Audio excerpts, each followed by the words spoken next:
Welcome to the Check Screen Podcast, Justin.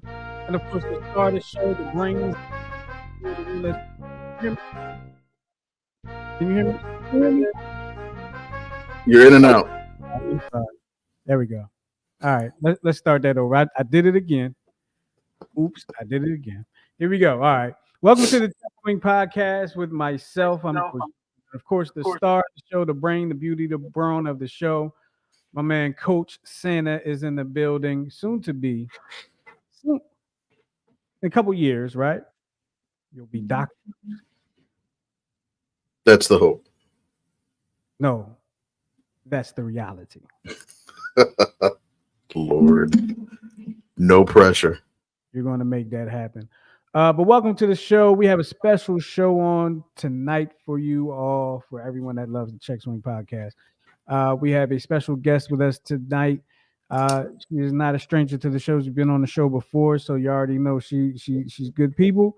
We got Coach V to talk about some things that that have been going on, many major cities and even some not so major cities around the country. But we're going to get to some conversation with Coach V as we continue our coaches conversation series. And of course, if you are with us right now, make sure you tell your friends, your neighbors, and your family, and as well as your enemies, to come check us out right now. Share the link and join us on the show. But before we get into it, I gotta ask my man, Coach Santa, how have you been, brother? You know I like that. I gotta ask you how you been. I need to know how you been. Been well, sir. Been well, sir. Trying to figure out what season it is today. Hopefully that it'll get back to spring at some point in the next couple weeks. But I was enjoying the 80-degree weather last week and only for to be disappointed by the 50. Well, this morning 29-degree weather. So Yeah, today was cold. today was cold, and I wasn't expecting it to be as cold as it was. Like it was. I think it was like 40 something degrees today, which is cold, but it's not frigid, right? listen, I'm a tropical people. Anything below 70 is winter. Okay, I'm almost with you on that. But for me, and I've always said it was the wind. Oh my goodness, the Yeah. wind was the problem. I can deal with the cold, but the wind I can't deal with. And you saw me when the wind is blowing. You saw what I was about. Baseball practice, bundled up, hoodie, 3 pairs of Under Armour, heat, cool, whatever it is. It was me. You Face you mask, were all you that. you you were the only grown man I've ever seen in practice dressed up like a 2-year-old toddler. Yeah, well, I was warm. Actually, I probably still wasn't warm, but it is what it is. But I'm glad you're doing well. Like I said, we have a special guest on today, and I want to get her on right now without further ado because she deserves all the time because she does such great things and has so many gems to drop on us. And even like before the show, she mentioned something to me. She was like, "Oh, you know what? Yeah, you know what? That's a good idea. Maybe that should happen." So always dropping gems on you, ladies and gentlemen. I'm talking about in the building, y'all. Coach V is back with us. You've seen her on sidelines up and down the East Coast. You've seen her on the news. You've seen Wa- her. Wasn't she in the Super Bowl? I Too. was at a Super Bowl. She was at a Super Bowl.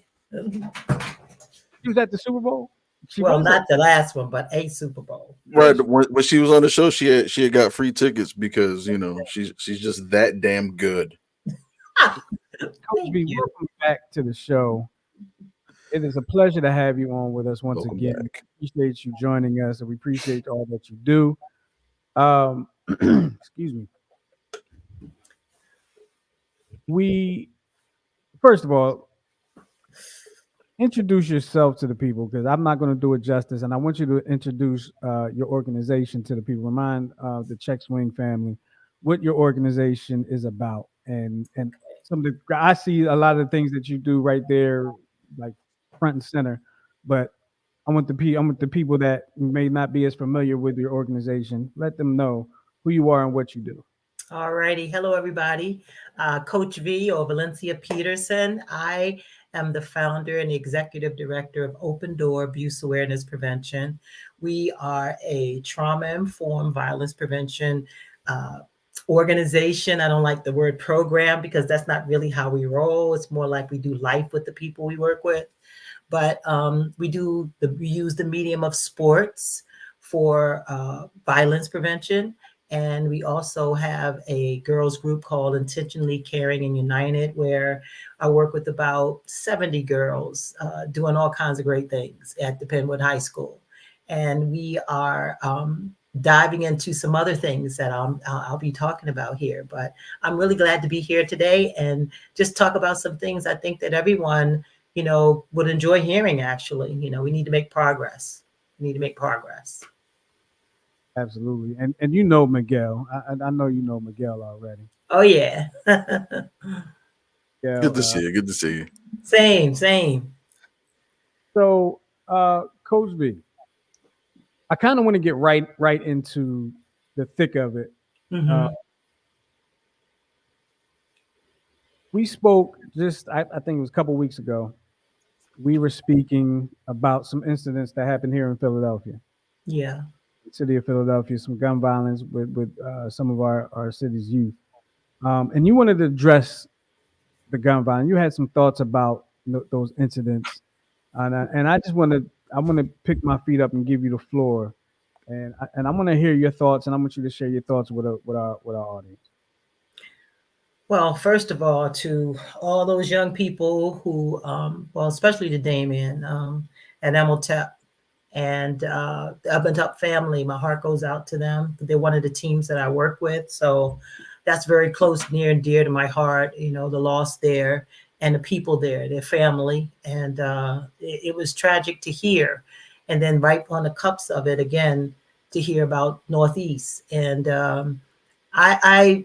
it just puts such an urgency inside of me with the work that I do you know, to do more and to connect with our young people even sooner. When it comes to the retaliation piece, I know I walked around thinking, oh boy, I hope this doesn't turn into not even tit for tat. That's putting it lightly. You know what I mean? But I'm hoping that there can be some real mediation going on in the streets of Philadelphia. But I will say, and we have some great organizations right now in Philadelphia. Ordinary Heroes, No More with Rick. I mean, there's a lot of great organizations in Philadelphia like pulling together to try to nip these things in the bud. And I think that there's a lot of young people in Philadelphia that just really don't even want to be involved in this stuff. They are looking for outlets. And I think the most important thing for us to do right now is to continue to expose our young people to the different outlets that's in the city. Level Up Philly, Pastor Aaron Campbell, doing great things with young people. And I think the big thing here, and it's already happening, is that the communities, organizations like myself, ODAP and One Day at a Time, all these different organizations coming together to be on one page in solidarity to giving these young people a well-deserved outlet that they need. But my heart goes out to the young people who were hurt, to the people who are experiencing trauma of it, like just the experiencing it. That's something that I hope to be able to help young people through that are in my vicinity. Yeah. Excuse me. Absolutely. Um, if you're just joining us, we're talking with Coach V. She has been on the show with us once before, and this is her second time. Actually, is she the? She's the second two-time appearance. I think the first one, who Coach V is, I believe, is also familiar with Coach Monique Boykins. Yes. We got to get them jackets for the most appearances. I'll let you work on that one, Miguel. I don't think Okay. I don't think I'm able to make that happen right now. No. So I want you to go into the mind, Coach B, if you can. Go into the mind of the youth that are the ones that are pulling the triggers in these situations. because you work with many youth, and I know that you've talked to the youth, and they talk to you, and you a lot of times they'll speak to you about things that they may not speak to anybody else uh, Yeah, yeah. about things, how they're feeling about things going on around them in their lives and stuff like that. What do you think is going on in the minds of the youth that are doing these things, and how do we how do we tap into them and try to help to turn them around? Like how can a person like myself or Coach Sander, how can we help them? Okay, just a disclaimer, I'm not an expert on this, but I will say this. When I talk to my young men about this, it's it's all having to do with, and I know this may sound cliche, y'all, but it has a lot to do with peer pressure, and wanting to be a part of something. Even if it's just a gang, not just, but if it's a gang, it's all about wanting to find a place to belong and be a part of something. I mean, we're all looking for some sort of acceptance and love. And that's why I believe that sports is a beautiful platform for violence prevention, because it provides that community, that sense of belonging that everybody needs, to be honest with you. But when I talk to my young men directly about this, like, why would a person even bother to do this? You know, it still comes down to that age old peer pressure, right? Wanting to belong. I even heard at one point, we have gang initiations like this. Like, really? That's still a wanting to belong. And as twisted as it is, that's how deep this thing runs, right? As far as this whole belonging thing. And again, I liken it back to, again, I'm a trauma person. So I liken to what happened to that kid, right? To make him think this is a viable, outlet for him. Somewhere along the line, something's happened and he's missing something, or she's missing something that she wasn't provided for. I mean, again, in my life, and because I've been on here before and many people have heard my story, I having my mother pass away because my father murdered her. I still don't think he woke up that morning with the intention of doing that. And I don't think half these kids are planning. In some cases, they are due to the peer pressure, right? Because this is what you need to do to initiate, some things. But most of all, but from the very beginning, this is not what they set out to do. And I truly believe that. I truly believe that. And I think peer pressure, I wish it was something, grand, but it really isn't. It's a sense of belonging that we all need. And they go for it in some way, in ways they can get it. And it's not, to say the least, not healthy, but that's a lot of what I'm seeing. I mean, when a young man explains it to me like that, I'm like, what? But that's literally what he said to me. So I have to believe what he says. It's about being accepted.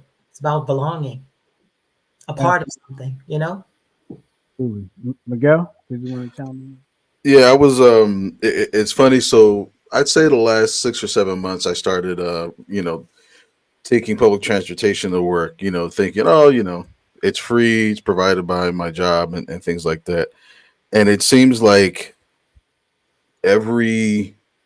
maybe twice a week, there's always an argument, and it's usually over nothing, but it's always about respect or feeling disrespected.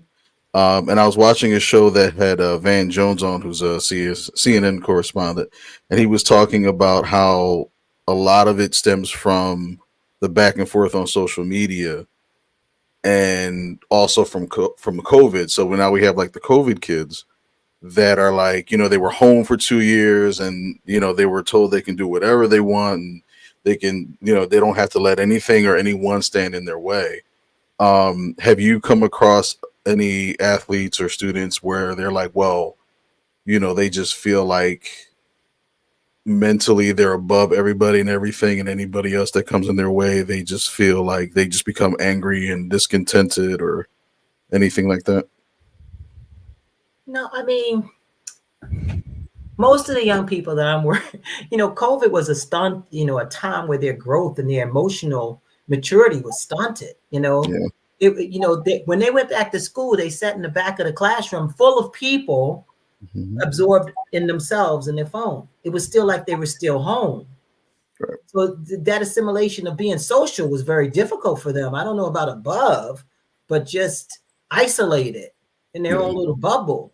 It took time for them to assimilate, to be together in a classroom. That was very difficult for them. Did you know that? Sitting in the classroom felt weird to them. Gone that much. They didn't know how to deal with that. Truly. Yeah, there was this one young lady, and I haven't seen her in a couple of weeks, but she would sit down, same seat, put her book back down, and anybody that was like, "May I sit down?" would not respond. And to the point where another lady who was older, but obviously maybe on the same maturity level as this student, sat on her book bag. And I'm like, number one, why does this always happen in front of me? Yes. In front of my seat. God. But it was like all of this could have been avoided by just doing one simple thing. But it's like there's like this positioning of everybody like, no, this is mine. No, this is mine. And then that's where the conflict, and then it just blows up into something that just over nothing. This is my space. Right. Used to my space. So many people, this is my space. It's not a public train, right? It's my space. Right? I didn't even think about like me personally, because when we went into the pandemic, I was in the office and then I was working from home for like 2 years, and then and I think about how I left that job and I took a job at QVC. So many people there. Like that's not a work. There are some positions that can work from home, but that's not a work from home place. That's a TV station. You gotta, you're ripping and running. And I think, and just because you said, I was thinking about like I would find myself by myself a lot, like purposely. Like I would go places and just be to myself. And I never even thought about like how during the pandemic you were by yourself a lot. Even though I was still coaching baseball through that whole time, but I would go home and that's where I would be. Baseball was my out. If I wasn't out there, I was home. So I can't imagine the effect that had on a teenager, somebody single age kid, that has never had to go, like we as adults never had to go through that in our lifetime. So we were trying to figure it out just like they had to try to figure out. Listen, for us introverts, I ain't gonna lie, I didn't mind not being around people. I mean, we figured out ways that like all the stuff that we said we can do from home, hey, we can do from home. But yeah, putting myself into like, instead of this 44-year-old mind, into like, if I went back, man, if this happened when I was 14 years old, I think I would have gone absolutely nuts. Yeah. We're not meant to be isolated creatures. Yeah. We're meant to live in community. Yeah.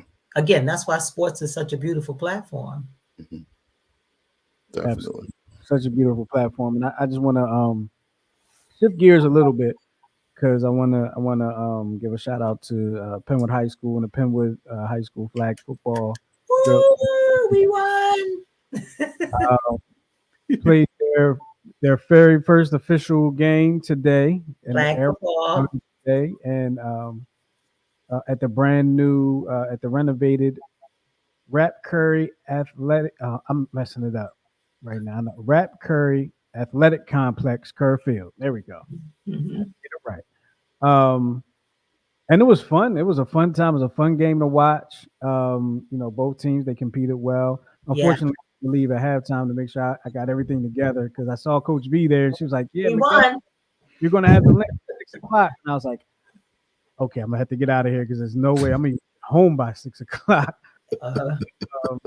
So I had to get out of there. And Coach B told me we won, right? We won. We won. With, how close was it? Was it a close game? 15-12. 15-12. Okay. Yeah. Well, Mhm. How do they? I mean, I guess they don't kick extra points or anything, but Oh no, they do go for that extra point, you know. so it's a touchdown to 6 points, and then they go for the extra point. Yeah, they go for the Gotcha, extra point. gotcha. Yeah. Okay, but they do punt. Yes, they do punt. really? Do punt. Yes, they do punt. You can kick or play on 4th down. And I was Yeah. looking away and I didn't know what was going on. All I heard, doof. What was that? Oh, they punted the ball. Okay. That was cool. All right. I kind of like this. And as we know, and maybe some people don't know, in the 2028 Olympics, flag football is going to be an Olympic sport. Totally. And you get lots of scholarships for flag football right now. Yeah, It's all the rave. absolutely. So, Mhm. shout out to everybody that was able to make that happen. And I can't wait to see the next game, to be honest with you. Hey, Justin, you know what that means, right? What?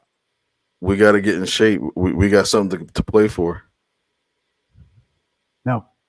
Dude, come on. No. I'll be the fullback. You be the lead fullback. We just stand there and just like block. I don't know that if I ever play a sport again, if I will even try to make a cut move, because I've seen too many knees fall apart, and they have millions. I don't. I still got to go to work somehow, some way. I don't have a team that can work on me all the time and make sure I'm okay. I can't do that. I can't do that. Excuse me, my throat keeps getting dry. Last 2 weeks, my throat's been getting real dry. Coach V, you are associated with another group, and I believe I don't remember if you mentioned it the last time you were on. However, since the last time you were on, I've seen so much of this group because um, the when you work with the guys, the football teams, that what is that organization? What is that called? It's Beyond the Game. It's also Beyond- ODAP. Beyond ODAP. the Game is ODAP. Yeah. Now, I also see now the ICU. Right. So ODAP has 3 programs that we run. It's Beyond the Game. That's with all our athletes. There's Boys Made Men, and that's something that's kind of like when sports is over, the guys can stay together and still work together on things. And then there's ICU, Intentionally Caring and United. And that those 3 groups are primarily the programs that are running in ODAP right now. Now, ICU just kicked off a tour in the William Penn School District, which I'm extremely proud of. It's called Embracing Yourself. So what we're doing is my ICU girls are going around to the elementary schools in the district of William Penn and talking to girls about what it looks like in an elementary school to embrace yourself. And we're asking them just 4 questions. One question is, about bullying. How is that in their school? We're asking them, what do you wish your parents knew about you right now? Which was very powerful. And then we're asking them about what are their secret fears about going to middle school, right? And we're talking to them about what does it look like to accept themselves. And it's based on Maya Angelou's quote, "You teach people how to treat you." And so we're making sure that these 6th graders or these elementary school girls who are about to go into middle school, number one, know that ICU exists for them in the high school, that they have something to look forward to. Number 2, that we're helping to instill confidence in them about themselves so that they have respectful boundaries and they get to stay away from unhealthy relationships and just things that aren't good for them. So we feel like if we teach them, to have respect and love for themselves, that they'll make better decisions as far as who they let in their space. So it was really amazing. We kicked off our first tour at Walnut Elementary yesterday, and it was great. The girls were receptive. Time seemed to go way too fast, but my girls really did a great job. Coda and Tiffany, they did a great job. So I was really proud of them. Tiffany is I know Tiffany. Tiffany was the manager on the baseball team. I want to say the last 2 seasons. Oh, really? Manager on the baseball team. Well, Oh, one of- she did say that to the girls. I think she Yeah. did say that. Yes, she did say that because they introduced themselves and talked about the things they're interested in. So it was really cool to see that peer-to-peer mentorship, and Ooh. that they have something to look forward to. Yeah, because and I'm thinking about where something like that wasn't in place when I was when I was that age, when I was coming up. And but like we had, I know guys, and I don't know how it works for girls, to be honest with you, but I know for guys, we always tend to, and when I say in the streets, I don't mean the streets like bad streets, good. I'm just people that you are in your neighborhood. Right. You look to the streets for the old head guidance. You know what I mean? And I'm not calling the Yes, students, yes, yes. I know what you mean. It's peer-to-peer. to the youngins, right? Peer-to-peer. Yeah. Um, we didn't have that. We just looked to the streets for guidance. Now, girls, now at that age, where are they looking? Right.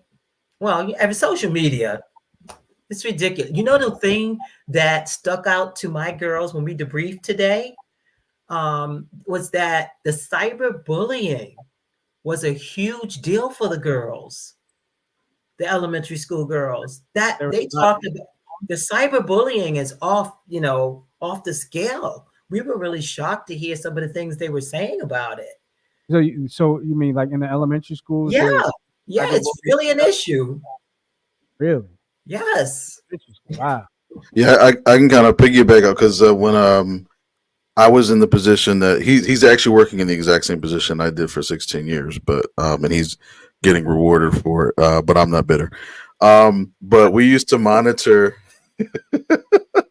students in our cyber program, and I forget the program that we used, but it was something linked to Google Chrome. But we would get like hits, like this student is using abusive language. And a lot of it was just geared towards like kind of like that whole peer pressure thing. Well, you're ugly and I'm not, and Yes. even though they like project a lot. Like I hate myself, but I'm mad at the fact that I hate myself, so I'm going to project onto you. So I want you to go, somewhere, and I'll tell you how to get there. So My Mhm. to have company. say that again. Misery. Then I want my misery to have company. Right. And interestingly enough, here's another thing we saw. We saw that the girls themselves didn't have beef between each other. Hmm. They were okay. It was the boys bullying the girls. Really? Again, I thought that was interesting. These were some of our observations that we thought was interesting. Yeah. Yeah. It was the So boys really, like you said, just taunting and Yeah. making them feel less than. That's what overwhelming consensus. Interesting, right? And again, to piggyback over that, one of the things that we saw in a lot of the searches. So we know what boys 13 through 16 search for on the internet, right? Mm-hmm.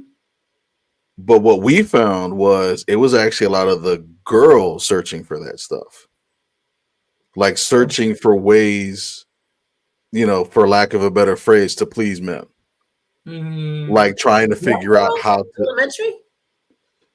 So this was like it was kind of like the middle school, like right before like sixth, seventh, eighth, and ninth, and by 10th grade, it was either they went one way or the other. So it was like right around that sweet spot age, because that's when the hormones are raging, the children are discovering themselves, and the boys they still smell, but they're starting to smell less. But that's what we found a lot of searches where like some of the females were looking, but it wasn't like it was like, what is this, or why do men like this, and then they would kind of go down that rabbit hole. So in the taunting, it was kind of converting into, okay, well, let me see what I can do to get the taunting to stop. So let me see if I can please you know what I mean? So it was like that weird cycle that I was like, this is way too young for this to be happening. They are way too young for them to be doing this type of research, but that's what we found. It was amazing. Now, interestingly enough, when we ask questions like, what do you wish your parents knew about you? I think that what we ascertained from all of that is that they use mental health as a basic, like that. I wish they would see me and what I'm going through, things like that. And then in my experience working in ICU in particular, I found that there are some basic things that girls just don't know. And they, for lack of a better word, they're having to look up for themselves because their parents is not talking to them about it. Okay. So they have to look up for themselves, and that's just the way it is. And I think that, one of the girls said, one of the young girls says, we're a different generation. We're different than how you were raised. And I think we as parents sometimes have a hard time wrapping our mind around that, and so we can miss our kids. Kids can be missed. So I'm finding I never assume that they know anything, as far as what I might be telling them. They may have heard it for the first time because I'm going everywhere, anywhere for the most part. That's decent. Talking to my girls, whether it's feminine hygiene or whatever it is, I'm going to talk about things I feel like they need to know to take care of themselves. And so there's some things that, that we take for granted that they might know, but they don't. They just don't. And so they would search. They have to educate themselves, and that's what they do. That's what they do. Yeah, I guess. Yeah, and they're just like anybody else. You want to know how to do something, how to work something. What do you do? Go You to look YouTube, it up. go to Google. I mean, your tutor's name is Google. Your college's name YouTube. You teach everything. That's right. YouTube University. Yep. That's why it's so important to insert healthy things with our young people. Have healthy relationships with them. See them. I wanna go to a video, Coach V, because I want to talk about some coaches. Coaches. I want to talk. I love my coaches. So this is a video that we had on the show last week, and it's a college baseball game. And I'll just pop the video in, and we can explain it. Here we go.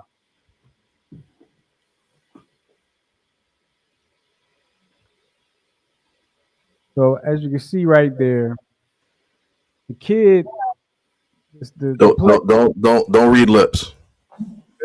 The player is coming off the field. Okay, I don't know if he's being substituted out or did they get the third out. We don't know.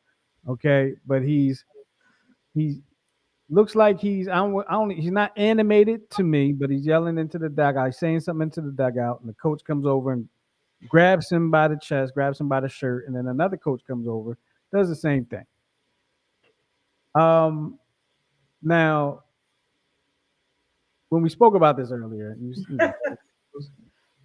was very mild compared to some of the things that you've seen. Oh yeah, that's mild mannered stuff right there. She's like, that's nothing. That's nothing. Oh my gosh. I don't even want to go and say what would you have done. You can talk about what would you have done in that situation, or what would you say to said people in video in when you respond. But I brought that video up because sometimes coaches need training. Yeah.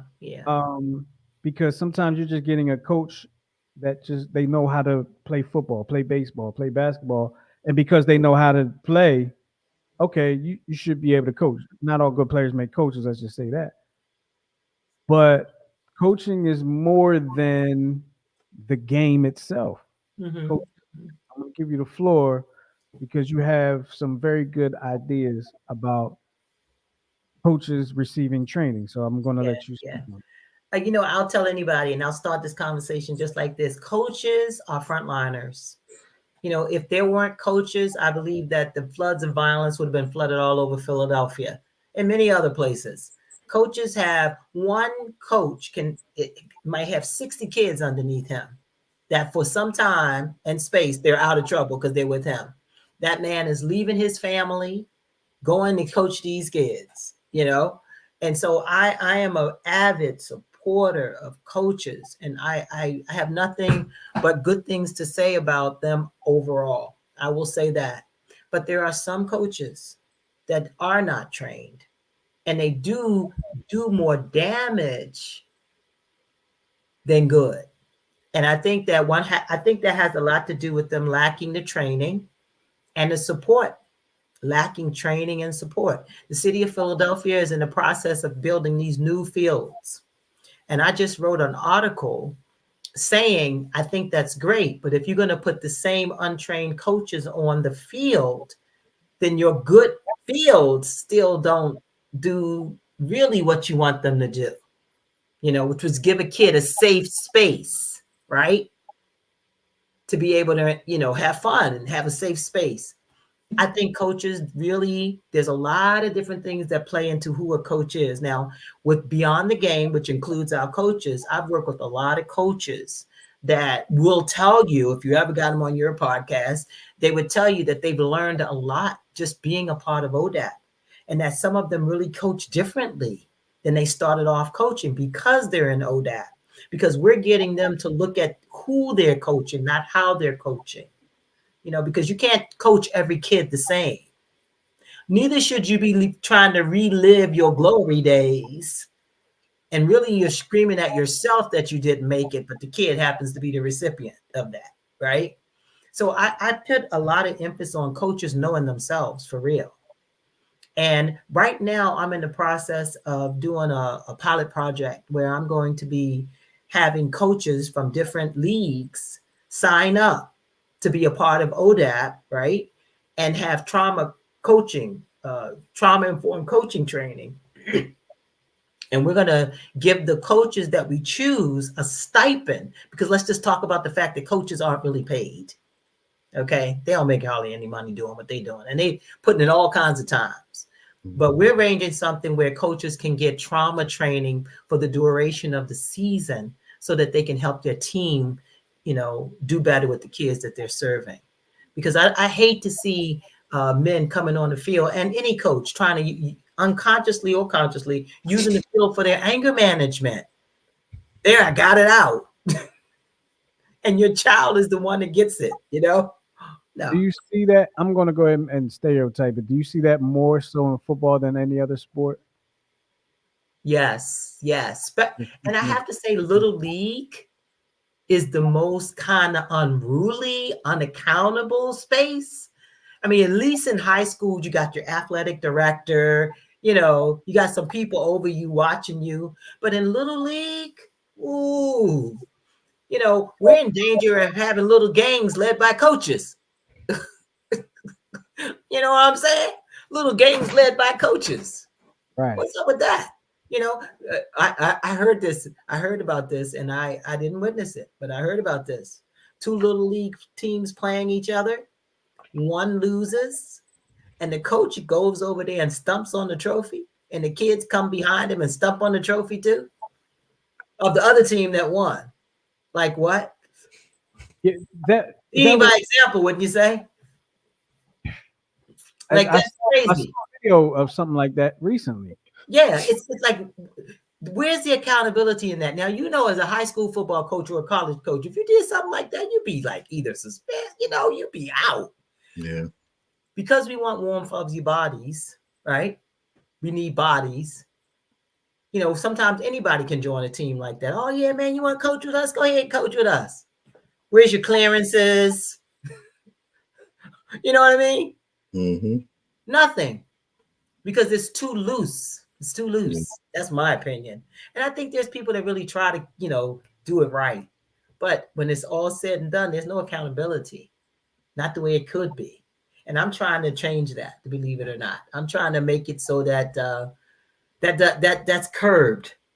I'm trying to work on that. But so with the a coach comes, I'm a coach, Miguel's a coach. A coach comes to you, they want to, I guess we call it seminars, classes. Yeah. What will we be learning? What will we be receiving? The first thing you're going to do is sign a contract. That's the first thing you do. You're going to sign a contract with ODAP. Okay, because I need to know that you're bought in. You know, as a Black woman coaching football, you can imagine I've run up against a lot of men that really don't want to hear it. Slash, they're used to doing things their way, and it's their way or the highway, right? And if they've been in, you know, if they've had nagging relationships, they right away look at me and say, "Oh, another woman," you know. So I have to know when I'm bringing a coach in ODAP that he's really willing to buy into me and my program, right? And so if a coach invites ODAP to be a part of their program, you better believe I'm observing a lot before he even can sign a contract. And if I don't see what I believe to be the ingredients of somebody willing to buy into what I know he probably get from us, then I don't bother. I don't bother. So what you're going to get, first of all, is a contract. Hello. With spelled out things as far as how I expect you to participate. And one of them is being open to new things and being teachable yourself. Because who doesn't continue to learn until we die, right? You don't know everything. So you have to be willing to receive instruction. The other thing is you're going to learn about trauma and who it is that you're coaching. You're going to learn about the brain state of the kid you're coaching, just where they may be. And you're going to be putting all those things together. And from that trauma lens, right, learning how to handle children in a coaching environment, you know, and you're going to get support. You're going to get support. We're going to try to support your program financially and otherwise. We're going to try to support you. So we put a lot of effort into this, honestly, with the coaches we work with. And I think at the end of the day, the coaches that I have worked with will tell you it was well worth it, even when they heard things they didn't want to hear. How have you been? Not been. When you first started this journey, coaching, how were you received by them? Skeptical, side-eyed. You know, when I did my first training and I talked about abuse and violence, one coach said, if what you're saying is true, I'm an abuser. And instead of having an epiphany, he stopped coaching. He left the team. He left our team. Wow. He left our team. He did not coach with us. He left. And see, that's the thing. That's the thing. If I'm in a coaching space and I say something that makes somebody uncomfortable, which it is what it is, you know, either they're going to say, okay, I can deal with that, or they're going to step. They're going to step. So I've seen that. You know, or if a coach is doing something that I deem to be inappropriate, and later I talk to that coach, like, coach, do you think that, I mean, and I'm talking to him about it. He may not want to receive it. And I've had plenty of that. I've also had it where a coach, as a head coach, would sign a contract, buy in, but his assistant coaches don't like being checked. They don't like being checked, you know, and I'm not walking around like, you know, but there are some things that don't need to happen. They really don't. Like the grabbing the kid, like that don't really need to happen, especially if he's 6. You know what I mean? What about if they're 11? No. So to put that in context, because when we showed the video last, no, keep your hands to yourself. I'm just saying, really, there's something that just don't need to happen. Coach Miguel has a very interesting story for you, Coach B. Well, no, because something like that, something like this situation happened to me. Oh, yeah. And I was coaching it. I said this after the fact, but I was coaching an 11U team, and we were playing at Ripken up here in Aberdeen, Maryland. So we were playing. They have like replica ballparks. They have like a Camden Yards, and then like a Yankee Stadium, you know, Fenway Park. So we had this one kid. Long story short, there was a play to first base, and he didn't cover the bag like he was supposed to. And I knew the kid had anger issues, but this was the first time that like it kind of came to a head. So he turned around and held the ball, and I said, throw the ball, and he just wouldn't do it. And then, like, you know, 2 runs scored. So he's coming back to the pitcher's mound. He's like, you don't know what you're talking about. So I'm like excuse me, you know. So I call time. I call time. So I said, "What did you say?" And he said, "You don't know what you're talking about." Da, da, da, da, da. So I said, "I didn't grab him. I swear, I did not touch him." Okay, but shut up, Justin. But I went up to him and I said, "Don't you ever?" You know how you like? My mom used to do that to me. Yeah, I mean You it. trope, right? Mm. And his reaction, I wasn't prepared for. I was expecting like tit for tat, whatever. He was like, "Ah," and he started bawling.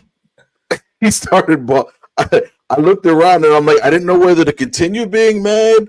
I didn't know where to hold him. Like I didn't know what to do. But obviously, he wasn't in the right mental capacity. So I had to take him out of the game, whatever.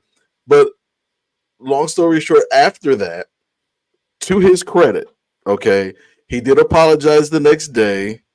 And he did like apologize in front of the team, and his parents apologized on their behalf to the point where, like, I think 2 days later he pitched again, and he was kind of, we were kind of talking about what we do in those situations. So I was like, listen, if you start getting amped up, start breathing, because when you don't breathe, you get tight, and then everything just becomes like you're physically fighting against yourself. So I see him on the mound, and he's like, Good. I was like, right. Good. So then his dad, who's like the vocal guy, said, "Come on, man, you got this." And he called time. He looked at his dad and he's like, "Dad, shut up. Only my coach can talk to me." I was like, yeah. I didn't know what to say. You know what I mean? Interesting, though. Isn't that interesting? You said it.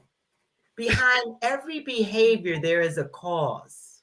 Yeah. You said it. Now, one of the things I tell my coaches, before you do anything with the team, I think that, normally as a coach, what you do is all the kids come in and they start warming up, right? Mhm. That's your normal mode of operation. Right. I tell my coaches, don't start like that. I tell my coaches that what they should do is they should have a check-in first. A team check-in. In other words, every time you get together with your boys or whoever you're coaching, you should have a check-in first, which really just means, thumbs up, thumbs down. How is everybody here?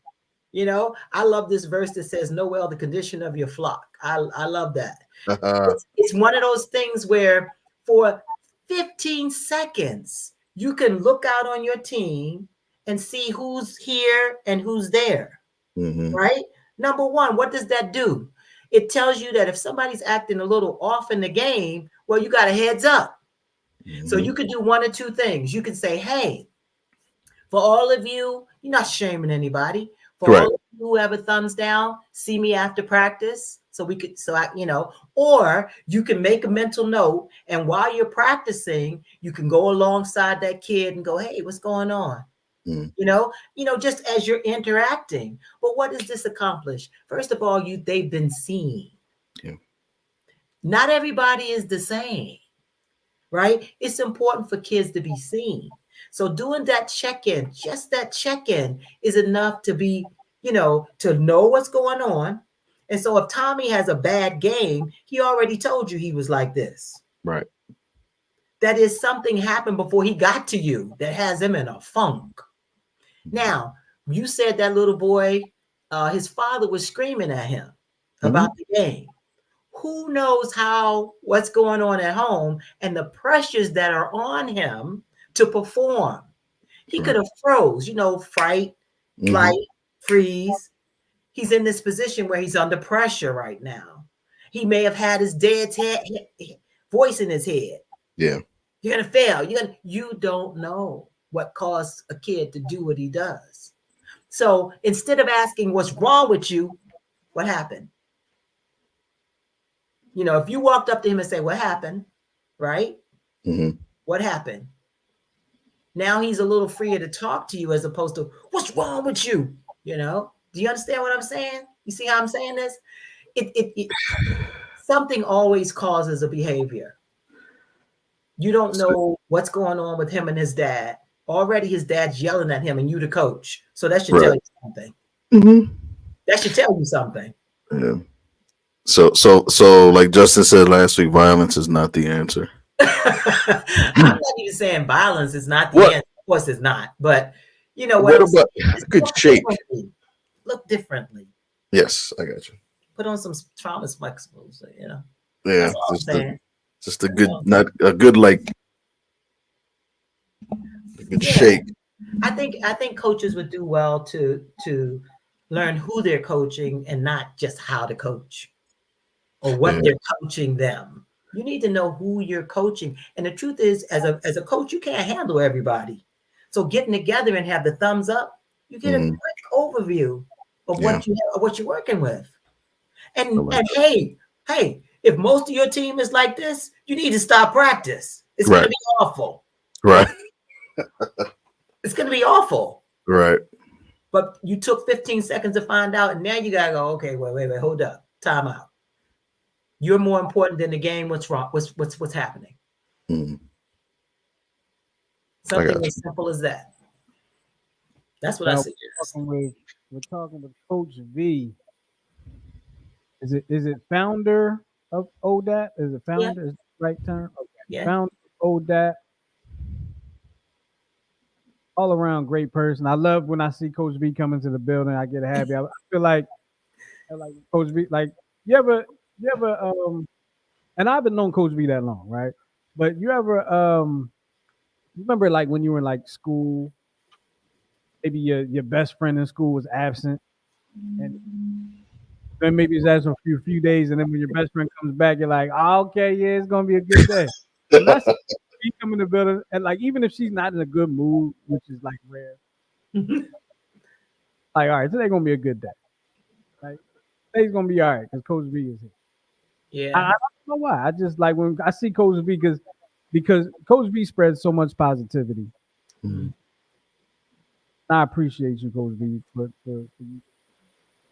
Thank you. I appreciate that. I do. I care about my kids and I care about my coaches. I care about the people I work with. And I'm very tuned into, what's going on around me with my kids. I'm the type of person that if I go in, even if I'm doing a presentation to somebody in the room, if I feel like the room is, something's going on, I'll back up and do something different in a heartbeat because I really want to talk to people, not at them. You know what I mean? It's always check in. Yeah, and when me and Coach Justin used to coach together, we did a lot of talking. You know what I mean? And we found out a lot about our players, and I think to the point where I think we won't name names, but I know like one of our players who was he was gifted athlete, but turned out he was working 2 jobs, trying to feed his family, and then we found out another set of brothers were homeless. You know what I mean? So it's like, for the coaches that are listening out there, like X's and O's is part of it, but incorporating the athlete, like I tell my athletes that they're my sons, and I will actually tell my parents that for the 1 or 2 hours of practice, for the days that we have our tournaments out wherever we play, like I'm their dad for that time period, and they're in good hands. We're going to talk about everything, but we're going to have fun. Winning, if that happens, great. And that's where I see what parents are really, when I tell them that winning isn't like my number one priority is for this age group. That's so I can kind of see by the emails I get after that because seriously, I'll get like 3-page emails. So Johnny, he's got an exit velo of like 94, and he's been practicing. And I want to text back so bad. I'm like, yeah, but he hates your stepmom. You know what I mean? Like these are the things that I like. I tell this one story to Justin because this was the first team I ever coached was a 9U team, and I had this one kid. He had an older brother. I coached both brothers. And I kept hitting the ball to him, kept going through, and every time the ball would go through him, he would throw his glove on the ground and just collapse. So this was like maybe 35 minutes. I call him in. I was like, hey, what's going on? He's like, straight face. He said, "I hate baseball. I hate my dad, and I hate all of you." So I look at him and I said, "Okay, anything else?" He's like, "That's about it." I was like, "Okay." So I put my hand on his shoulder and I was like, "Listen, I know there's some issues there, but listen, my job is I'm going to try to make this as fun as possible for you. I don't care about you making errors. Just give the effort." And he was trying to get more mad, but he realized that he couldn't because it really wasn't no reason to get mad. Mhm. And he started to kind of get better over the course of the season. But it's like when I see that, I'm always compelled to think that it's so much more than just him. He's just not angry for no reason, and I think a lot of parents don't understand the why. They just know what is. They just don't know what the why is, Or and they don't realize that they're the issue. the pressure that they're putting on them. Yeah, Talk about parents trying to live through their kids, let alone coaches. right. Like, the parent, I know that in the work that I'm about to take on with the Little League, I know I'm going to have to deal with the parents because they are crazy in the stands. Can I make a serious recommendation? If you're gonna take on little leagues, I would strongly recommend either hiring an armed guard, you know, somebody with that is licensed to carry in multiple states, in all the states that you provide.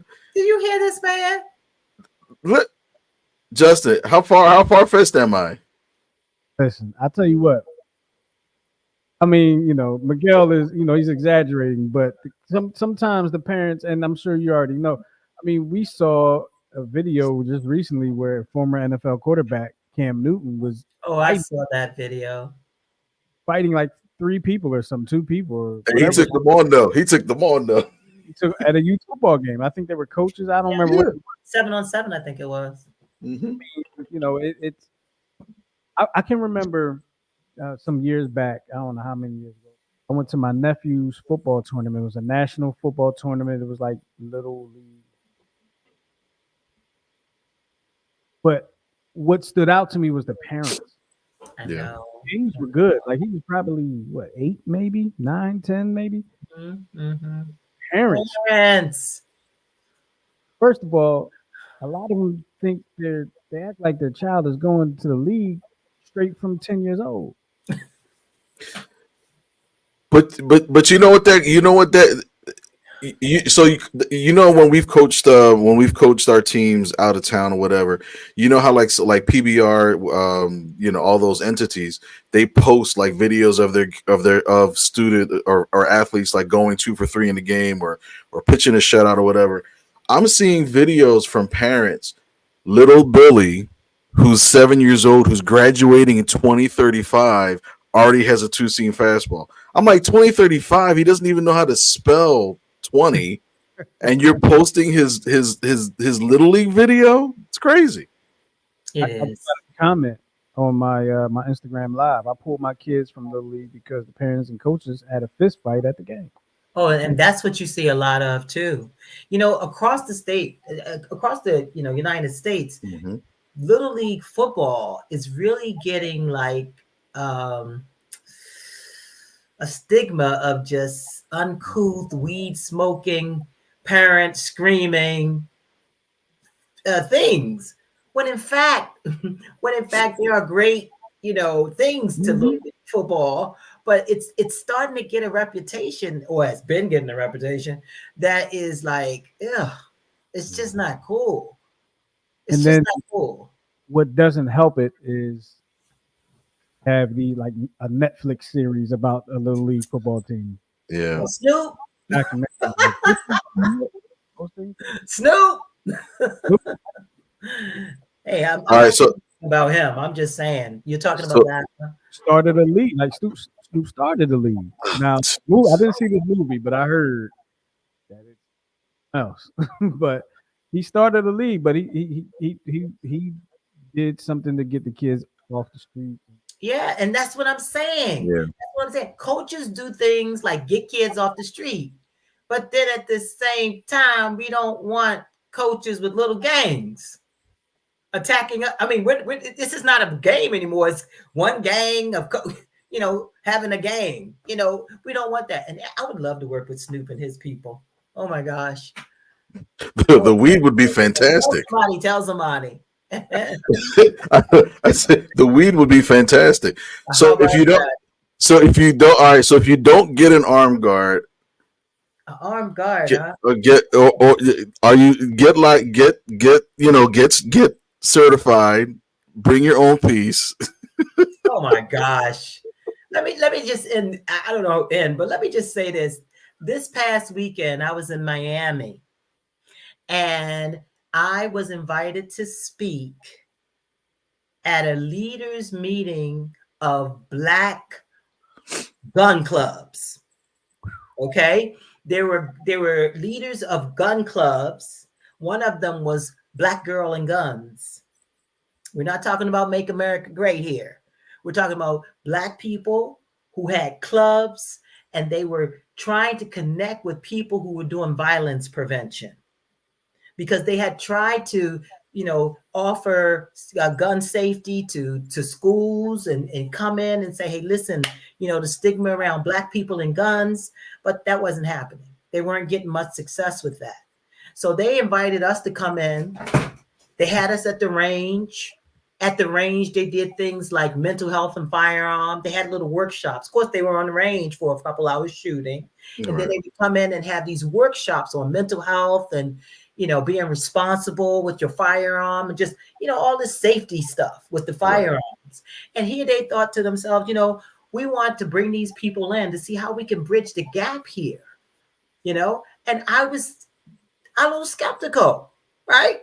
What am I walking into? Mm-hmm. I'm not a gun owner, and I have it because of what happened to my mom and my dad. Right. Yeah. So, I get there, and I'm kind of blown away. I'm kind of blown away by this whole thing. And as a preventionist, here's what I'm thinking. We say to our kids, some of us say to our kids, now listen, Johnny, I don't want you going out there and having sex. And then they have this thought in the back of their mind. They say, oh, but he might. And say, but if you do, Johnny, make sure you use protection, right? Because you ain't ready for no babies. Now, that person knows Johnny will probably go out there, even though they don't want him to. Now, let's turn this to guns. Now, Johnny, don't go out there in the street with guns. Don't have anything to do with them. But in the back of that person's mind, that mom or parents, but what if he gets with the wrong crowd? Well, if you do, right, you might tell him, run for your life. But if he's not inclined to do that, just like he still might want to have sex, right, he still might want to play with that gun. And so now, what do you say to him as far as precaution? What do you say about him about protection? You tell him to run. How many times have we heard about kids in the basement of a house passing around a firearm, and then somebody gets shot? Didn't mean to hurt that boy. Didn't mean to hurt that kid. But what would it look like if one of those kids in that group said, hey, before we do this, man, we got to make sure the chambers are, there's no bullet in these things. Let's check it, make sure there's no bullets. That would show that that kid had a knowledge of safety and how to handle a firearm. Now, the people, the Black leaders of gun group clubs, they had their kids with them. And so I'm asking them, so how are you dealing with having guns around your kids? First of all, right, they tell their kids, if you're in a situation where guns are, get out of there. Do not stay. That's the first thing. But they're the first one to say, I'm educating my kid on what to do with the gun. Have a healthy respect for it and know how to handle it, even though you're young. We're not, it's gun safety. So as a preventionist, I'm looking at this and I'm saying, what would it look like? Or is anybody doing any kind of gun safety with young people? I would be tripping not to think the boys that I'm working with don't have guns. I even know of an incident where we were on the field and this guy wants to play. He puts his gun in the backpack. Everybody knows it's in the backpack. So do we shame him from working out? He don't feel safe going home. Yeah. Right? So it's giving me food for thought as far as prevention, because as much as we don't want them to do X, Y, and Z, well, just in case you do, listen, this is how you safely handle a firearm. Is that wrong? I'm telling you. Yeah, it makes you think about it. Yeah. Yo, Wow. so Coach B, like, yo, we drop some gems on, but I tell y'all in the beginning, drop some gems, man. I hope y'all listening. I hope y'all taking notes. I hope y'all really like ingesting and absorbing, very important. You need to get real. You need to get real. And I'll just say, like, tend to mess up with a gun if you're scared of a gun. When you have something that you're afraid you don't know how to handle it, you're afraid of it. That's what's going to cause you the mistake. If you learn about it, if you know how to handle it, if you're not afraid of it. If you're not afraid of it, you're going to know how to handle it, and you're going to handle it correctly, and you're going to know that you shouldn't be handling it at all if you're a kid. But knowledge is definitely key. It's power in that situation. Miguel wanted to have a special segment for you, Coach V. You still want to do it, Miguel? Because Sure. What? Trying to get all the Sure. trying to get it queued up. So if you watch the 10-7 show on Sundays, you are very familiar with this segment. But this segment is known as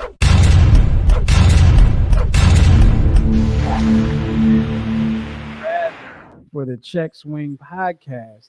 And Miguel has prepared a Would You Rather for us. Okay. So just I haven't heard it either, Coach V. Okay. all right. So here's the first one. Okay. Okay. Would you rather coach with your best friend or defeat your best friend? You're as a rival. I'd rather coach with my best friend.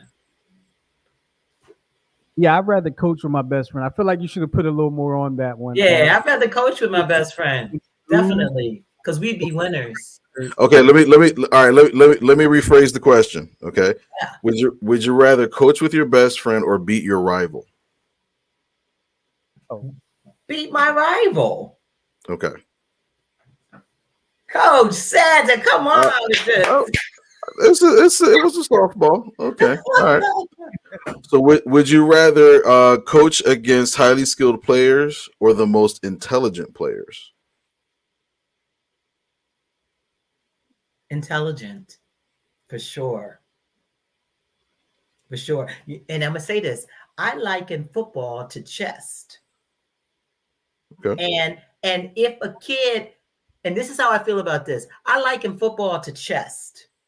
And if you lose the game, coach, it's because you were outcoached.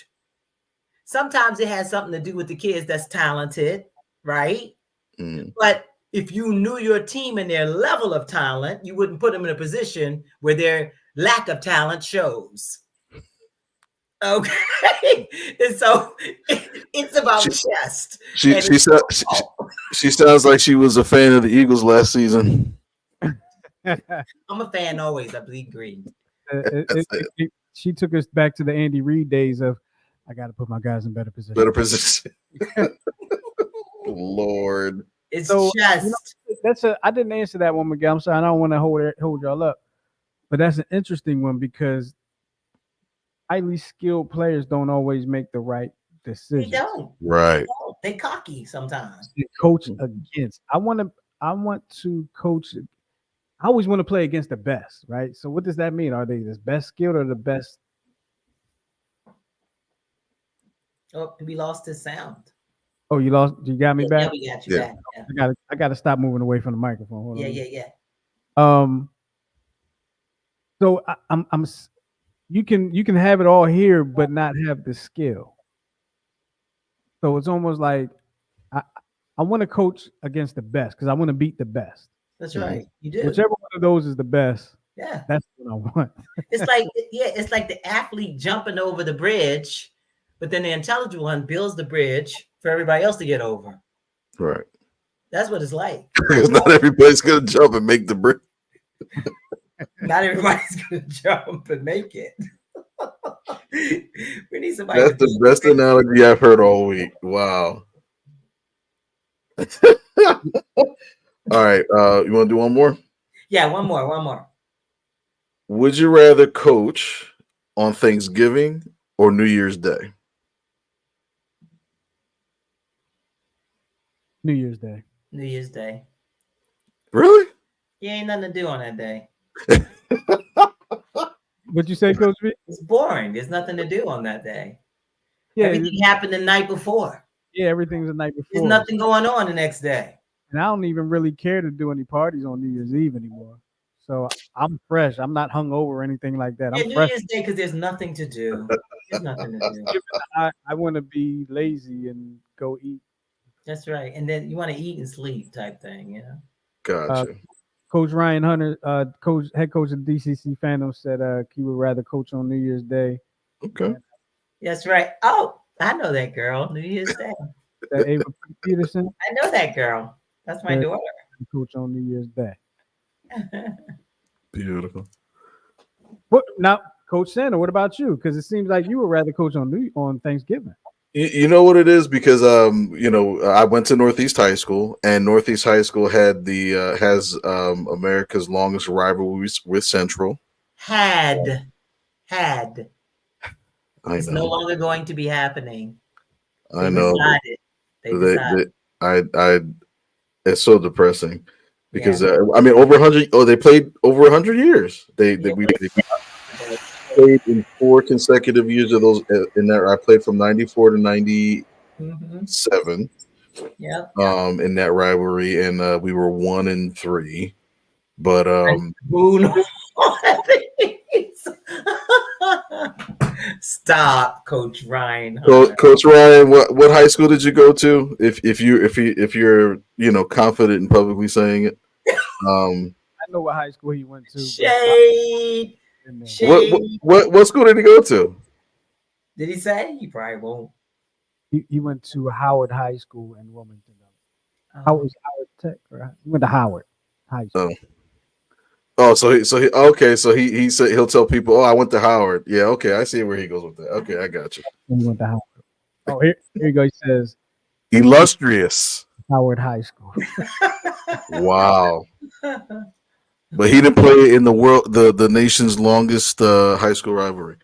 Something to be said for that. Yeah. Yeah, that's what I was thinking, because we used to play, all of our games always started at 10:30 in the morning. We were usually done by 12, and then we would go home and have our thing. So I think for me it was more like the tradition of the Thanksgiving Day game and stuff like that. Yeah. And then I would still have the next day to do absolutely nothing and recover. But New Year's Day, I can see where y'all are coming from, but I kind of lean slightly towards things. Boring. I got you.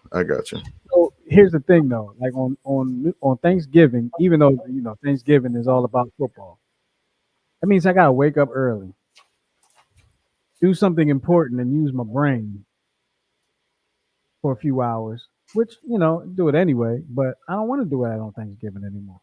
I don't. Well, but if you're as a coach, I guess that would make sense. I hated 8 a.m. games coaching. I still hate 8 a.m. games. So yeah, I feel you on that one. Okay, fair enough. Especially if you got to drive 2 hours away. Get up at 4 or 5 o'clock. Anyway, I mean, all right, we get the point.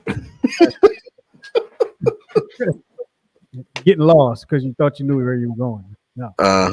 Mm-hmm. All right, Coach V. Coach V.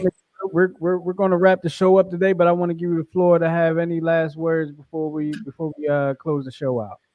Well, I just thank you, first of all, for having me back on. I'm excited about a lot of things that we're trying to do for coaches, for the benefit of coaches, to support coaches. I was just speaking at AYF, to some coaches there and cheerleading coaches and everybody. And, I let them know, like, I am an avid supporter of coaches. As a matter of fact, another thing I did recently was I chose a coach to go and sponsored a date for him and his wife.